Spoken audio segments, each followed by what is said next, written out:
Bonsoir à toutes et à tous, c'est Poisson Fécond et bienvenue dans cette deuxième bulle féconde. Vous savez, ce format de vidéo où on verra les exploits ou les anecdotes croustillantes qui ont marqué la vie d'un personnage coup de cœur pour moi. Et aujourd'hui, nous allons nous intéresser à celui qui a été accusé par les États-Unis d'avoir réussi le plus grand piratage informatique militaire de tous les temps. J'ai nommé Gary McKinnon. Mais le plus étonnant, j'ai envie de dire, ce sont les raisons qui l'ont poussé à s'infiltrer dans les sites censés être les plus protégés de la planète, pour découvrir ce que cache le gouvernement américain à propos des ovnis. Alors, qu'est-ce que McKinnon a découvert dans les sites secrets défense des États-Unis? Comment s'y est-il pris pour les infiltrer incognito? Qu'est-il devenu maintenant? C'est ce qu'on va voir dans cette bulle.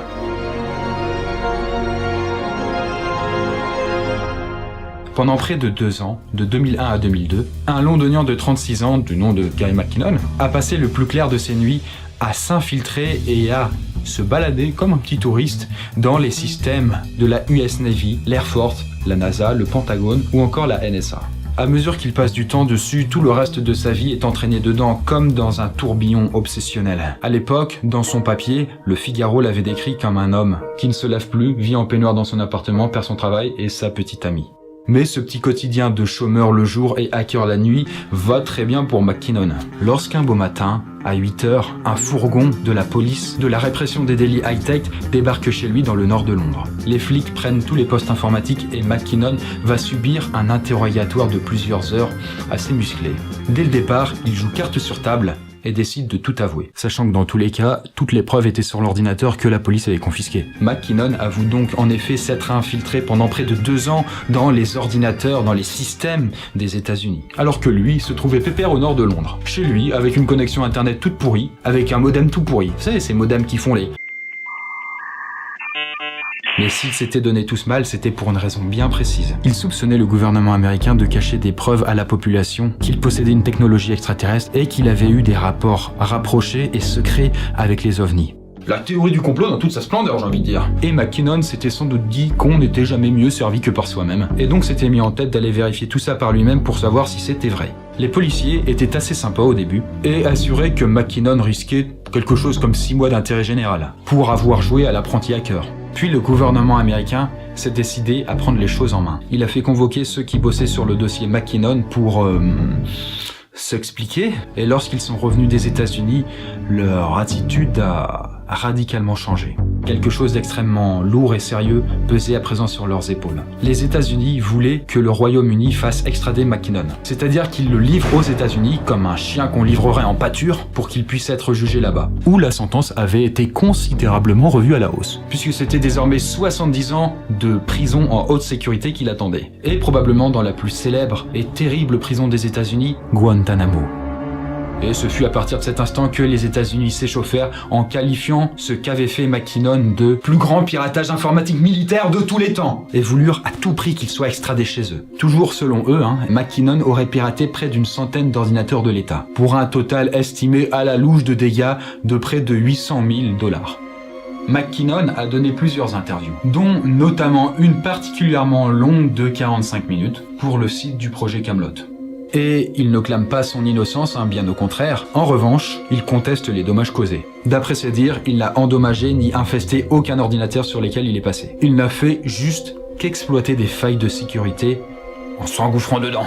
Si les États-Unis veulent le jeter en prison, peut-être pour l'empêcher de parler, c'est davantage lié au contenu qu'il aurait consulté et ce qu'il y aurait découvert.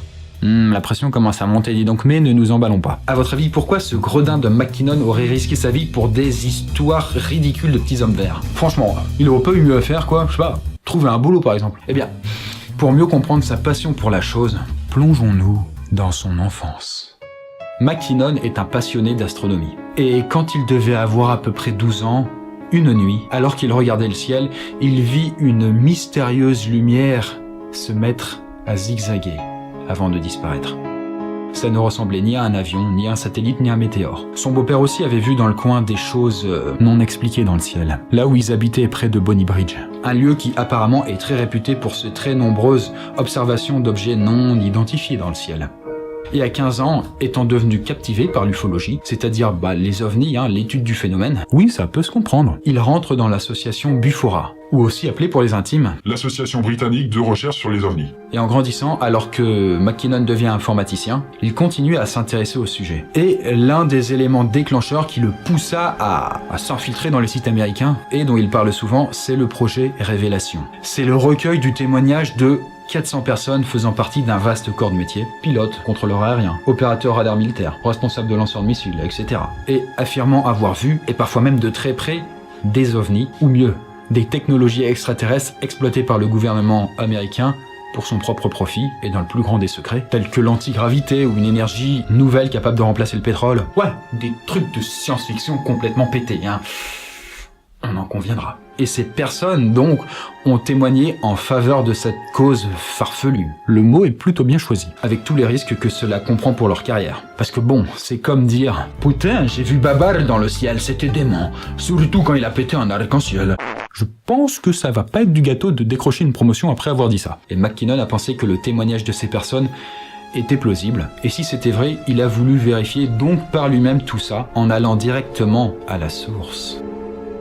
Alors la première chose à savoir de ce que McKinnon a déclaré, c'est que les sites américains, c'était loin d'être la caverne d'Ali Baba. Il a passé presque 2 ans, pratiquement toutes les nuits, à écumer les sites de la NASA, Pentagone et compagnie, et 99% du temps, de ce qu'il dit, il ne trouvait rien du tout. Mais concernant les 1% restants, il se souvint du témoignage d'une scientifique ayant témoigné au projet Révélation, qui avait soutenu que dans le centre où elle bossait, le job de certaines personnes était de gommer tous les objets bizarres tels que les ovnis sur les images satellites, avant de les vendre aux universités ou autres qui les avaient commandités. Et l'endroit où cette scientifique travaillait s'appelait le bâtiment 8 du centre spatial Johnson. McKinnon parvint, après quelques efforts, à infiltrer les systèmes du centre spatial Johnson, et en se baladant sur les ordinateurs, il découvrit sur l'un d'eux un mystérieux dossier, avec dedans des répertoires nommés filtrés et non filtrés. Ces répertoires étaient remplis d'images très lourdes, pesant chacune entre 200 et 300 MO. Pour vous dire à quel point c'était lourd, une image standard de type panorama en 1080p, c'est aussi grande que la plupart des écrans d'ordinateur. En allant sur Google Images, on peut en trouver beaucoup de bonne qualité qui font dans les 1 MO. Et donc là, ces images satellites de la NASA pesaient près de 200 fois plus. Elles devaient donc être gigantesque. Et pour la connexion en carton de McKinnon, qui je vous le rappelle n'était qu'un simple modem 56K, pour télécharger une seule de ces images, il lui aurait fallu à peu près 20 heures. C'était pas gagné. Il a alors l'idée de réduire la qualité et la taille de ces images pour qu'elles soient beaucoup plus rapides à charger. Puis il alla dans le répertoire non filtré et il en ouvrit une au hasard. Et même comme ça prit un temps fou à se charger. Ainsi, au fil des minutes qui passaient, McKinnon voyait la planète Terre s'afficher ligne après ligne. Et au-dessus, il vit très nettement un objet en forme de cigare pourvu de dômes géodésiques. Avec sa passion pour l'astronomie, il ne fallut pas plus de quelques secondes à McKinnon pour en venir à la conclusion que cet objet n'avait rien de naturel, et rien d'humain non plus d'ailleurs. Mais avant que l'image ait le temps de se charger complètement, le curseur de l'ordinateur que McKinnon contrôlait à distance bougea tout seul. Il se dirigea vers l'icône du réseau local, double-cliqua dessus et le ferma. Ce qui expulsa instantanément McKinnon du site. Ce qui voulait dire que quelqu'un à l'autre bout du globe, dans le centre spatial Johnson, dut se rendre compte qu'un intrus contrôlait l'un des ordinateurs à distance. McKinnon prétend ne pas avoir eu le temps de faire une capture d'image de ce qu'il avait vu. Et ce fut à partir de là qui, semble-t-il, les services américains purent remonter petit à petit la piste pour découvrir où était planqué McKinnon. Mais ce n'est pas tout, hein. Parmi les autres découvertes de McKinnon, de ce qu'il prétend en tout cas, une nuit, alors qu'il se baladait sur le système de la NASA ou de l'US Navy, il n'est plus trop sûr, il voit dans l'un des ordinateurs une feuille Excel, dont le titre était officier non terrestre, non-terrestrial officer en anglais. Et en l'ouvrant, il découvrit 20-30 lignes de noms de personnes ainsi que de grades. En faisant des recherches ultérieures sur le web, McKinnon ne trouva rien qui puisse s'apparenter à des officiers non terrestres, que ce soit dans la documentation officielle de l'armée ou du gouvernement américain. Il avait aussi trouvé une autre feuille, contenant quant à elle une liste de transferts de vaisseau à vaisseau, et de flotte à flotte, en gardant à l'esprit que flotte, ça comprend en général de très nombreux vaisseaux. Et ces vaisseaux, bien entendu, n'avaient rien à voir avec l'US Navy. McKinnon, bon, outre le fait qu'il était tout excité comme un gamin, avait alors pensé que les États-Unis étaient en train de constituer un corps de marine de l'espace. Bon, ça fait très Starship Trooper dit comme ça, mais c'est l'idée.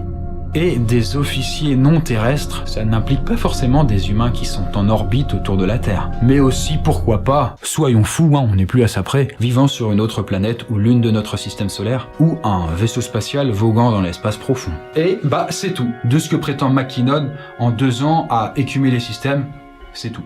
Et quant à sa méthode pour s'infiltrer dans ces sites, de ce qu'il prétend, il n'hésite pas à dire comment il a fait lui-même. Elle est toute simple, presque enfantine. Oh, enfantine quoi, oui. En gros, il allait sur les petits sites du gouvernement américain, il scannait le système pour voir tous les ordinateurs encore allumés et qui n'avaient pas de mot de passe. Il s'infiltrait ensuite dans l'un de ces ordinateurs en y installant au passage un programme tout à fait légal, et il en prenait ensuite le contrôle comme un zombie. Et comme ça, en utilisant un ordinateur militaire, l'adresse internet qu'il utilisait était digne de confiance pour d'autres sites militaires plus difficiles d'accès. Et de cette manière, il gravissait peu à peu les échelons et pénétrait plus profondément dans le système.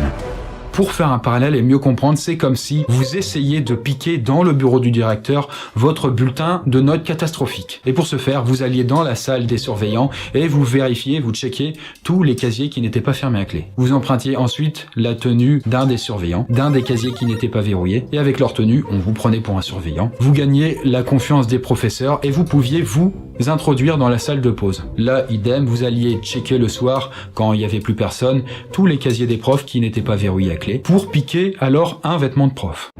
Et avec ce vêtement, vous pouviez vous faire passer pour un prof, et alors aller dans le bureau du proviseur pour trouver votre bulletin de notes calamiteux et le brûler. Ou le bouffer, enfin ce que vous voulez. Et pour en revenir à McKinnon, il fut le premier surpris de constater qu'autant de sites militaires américains étaient aussi mal protégés, comme par exemple le fait de pas avoir de mot de passe, d'avoir des casiers qui n'étaient pas fermés à clé quoi. Le petit coquin avait même laissé une note sur le site du Pentagone qui disait « Votre sécurité est nulle ». Et il serait prêt à parier très cher que si quelqu'un reproduisait aujourd'hui ce qu'il avait fait lui, il pourrait refaire la même chose. Peut-être que même, en ce moment même, certains sont en train de le faire, mais eux, ils ne se font pas prendre.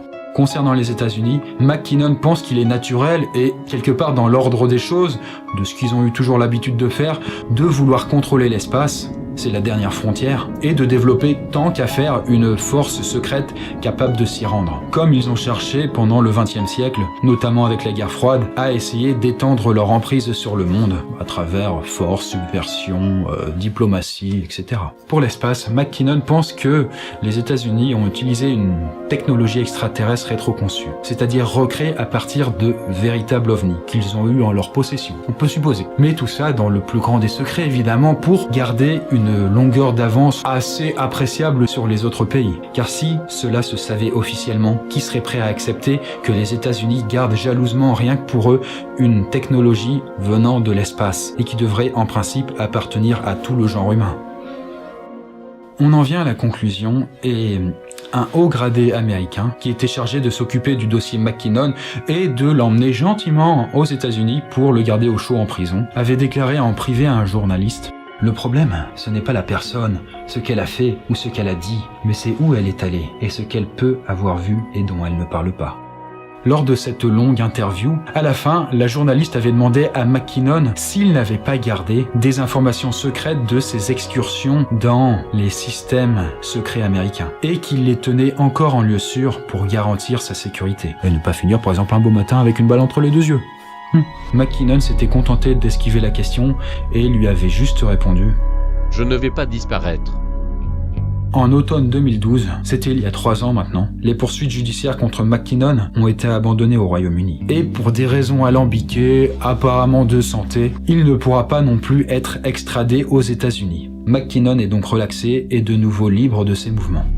Voilà, c'est à présent la fin de l'affaire McKinnon et par extension de cette bulle. Qu'en avez-vous pensé? Était-ce un menteur à votre avis qui était prêt à tout pour faire croire aux gens ses fantasmes sur les ovnis, quitte à en risquer sa propre vie, ou a-t-il dit la vérité? Et s'il a dit la vérité, a-t-il dit toute la vérité? Peut-être le saura-t-on un jour, peut-être pas.